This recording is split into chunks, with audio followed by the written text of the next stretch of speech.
अस्सलाम वालेकुम दोस्तों, क्या हाल है आपका? सब ठीक ठाक हैं? प्लीज़ सबसे पहले मेरे चैनल को सब्सक्राइब और लाइक ज़रूर कर दें और बेल आइकॉन को भी ज़रूर दबा दें।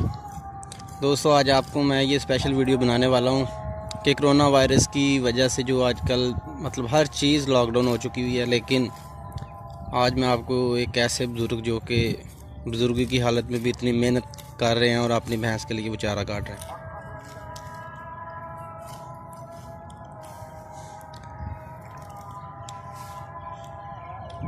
आइए इनसे कुछ बात करेंगे। बुजुर्गों के नियम मजा रखी हैं जी।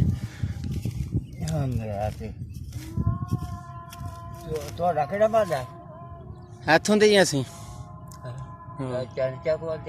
हाँ जी, किन्नियां मझां रखियां जी?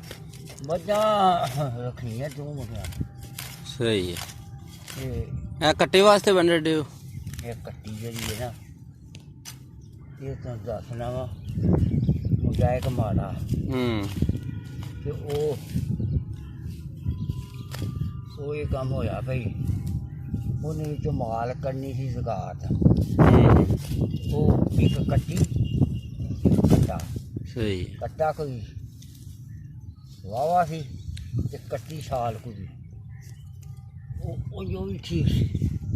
ਉਹਨੇ ਆਖਿਆ ਬਾਜੀ ਭਰਾ ਮੇਰਾ ਮਾੜਾ ਹੈ, ਅੱਗੇ ਮੈਂ ਕੋਈ 1000-2 ਨੂੰ ਜਾਇਜ਼ ਹੋ ਦੇਣਾ। ਇਹ ਕੱਟੀ ਜਿਹੜੀ ਉਹਨੂੰ ਆਖਰਾ ਤੇ ਪਾਲ ਸਕਦਾ ਰੱਖ ਕੇ। ਅੱਛਾ ਅੱਛਾ ਅੱਛਾ ਮੈਂ ਉਹਨੂੰ ਆਖਿਆ ਯਾਰ ਉਹ ਕੱਟੀ ਵੀ ਦੇ ਲੈ। ਉਹ ਕਹਿੰਦਾ ਵੀ ਮੈਂ ਤੇ ਉਹ ਬਾਜੀ ਸ਼ੇਰਾ ਵਾਨਾ ਬੰਦਾ ਕੋਈ ਕਾਇਦਾ ਦੇ ਭਾਰਾ ਨਹੀਂ ਉਹ ਕੰਮ ਕਰ ਸਕਦਾ। ਸਹੀ ਤੇ ਮੈਂ ਕਿਹੜੇ ਪੱਠੇ ਲਿਆਉਣੇ ਤੇ ਮੈਂ ਤੇ ਭਾਉਂ ਤੋਂ ਕਿ ਉਹਨੂੰ ਹੀ ਮਾਰਨੇ ਨੇ ਚੁੰਗੇ। ਉਹਨੇ ਮੋਟਰ ਜੀ ਲਾਈ ਸੀ ਤੇ ਮੈਂ ਉੱਥੇ ਹੀ ਭੌਂ ਤੋਂ ਜਾਣਾ ਵੀ ਪਾ ਲਿਆਵਾਂ ਝੋਲੀ।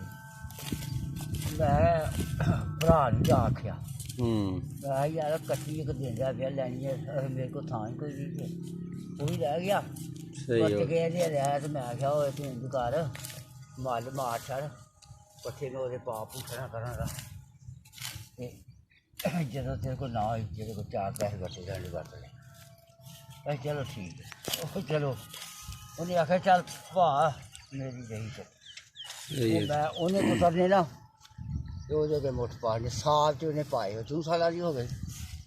ਸਿਆਲ ਆਇਆ ਨਾ, ਉਹ ਜਿਹੜੇ ਮੇਰੇ ਪੋਤਰੇ ਹਨ ਉਹਨਾਂ ਆਖਿਆ ਵੀ ਅੱਬਾ ਅਸੀਂ ਤੇ ਆਪਣਾ ਕੰਮ ਕਰਨੇ ਆ, ਸਾਡੇ ਕੋਲ ਟਾਈਮ ਨਹੀਂ।